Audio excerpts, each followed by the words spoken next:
ที่ทำฝ่ายนักธรรมนั่นตั้งแต่นั้นมาการศึกษาฝ่ายพระปริยัติธรรมฝ่ายนักธรรมจึงจักเป้ตัวมาเพราะว่าพระสังฆะในตั้งตำตุนติจบจนปลายนั่นเป็นผู้สอนจ่วยกันสอนพระปริยัติธรรมสืบมาตั้งแต่นั้นมาการจุดเขื่อนผู้สอนก็บ่มีแทงแล้วถึงมาเมื่อปี2022ไปสร้างโรงเรียนสามจันแล้วก็มีพระภิกษุสามเณรมาอยู่วัดวันใหม่พิวงคำปีไหนเบายอม50 ตนในปี2025นี้มีพระภิกษุสามเณรมาอยู่มหำเพนที่วัดวันใหม่พิวงคำ56 ตนในรายปึกสอนนักธรรมดังเก่ามาคำสั่งสอนของพระพุทธเจ้าเรียกชื่อว่าสัทธรรม3คือปริยัติสัทธรรมปฏิปฏิสัทธรรมและปฏิเวทสัทธรรมการศึกษาหำเพนอัคคระมูลสุจตาปริตะมังคละนักธรรมนี่ชื่อว่าปริยัติสัทธรรมการศึกษานักธรรมนั่นหนึ่งเป็นการศึกษาหำเพนพระธรรมวินัยที่พระพุทธเจ้าได้ตั้งตามไว้2เป็นการศึกษาหำเพนรักธรรมคำสั่งสอนของพระพุทธเจ้า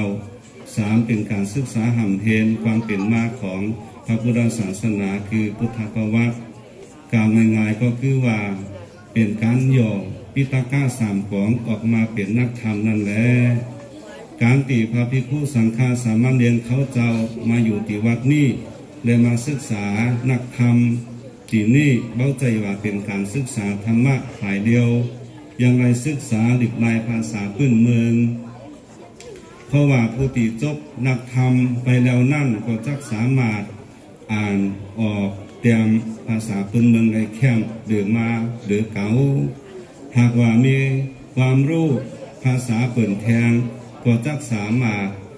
สืบจ่อยกันสืบสร้างศาสนาและบ้านเมืองของเขาคือเจริญรุ่งเรืองยิ่งกว่าแถมนั้นก็บอกการแล้ว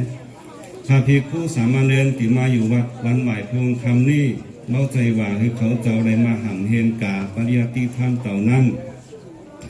ยังไรคือเขาเจ้าไปศึกษาพงเฮนดิกคอดิกหมานไปหนอกแทงด้วยแข่งตนมาอยู่ในเบาหึงน้ำก็จกตันเกาดิกแขดิกคอในปีนี้ก็มีตนติจกตันเกาไปแล้ว3 ตนจกตันแขดิกกะตันเกานั้น3 ตนแข่งตนก็ไปเห็นถึงก็จบตัน10 ดิกหมานติดเมืองนานี่และไปสืบเพียนต่อเมืองยันกลุ่มก็มีในปีนี้จะกล่าวถึงพระภิกษุสามเณรที่มาเห็นอัคคณะต่อถึงนักธรรมจันตุนจันกลางจันปายในการวัดสาปีปุณมา1อัคคณะมูลสุจตาปริตะมังคละมี32 ตนนักธรรมจันตน8 ตนนักธรรมจันกลาง3 ตนนักธรรมจันปาย4 ตนครูสอนมี9 ตนรวมตั้งเสียง56 ตนการใช้จ่ายในวัดส่วนการใช้จ่ายในวัดในปี2025นี้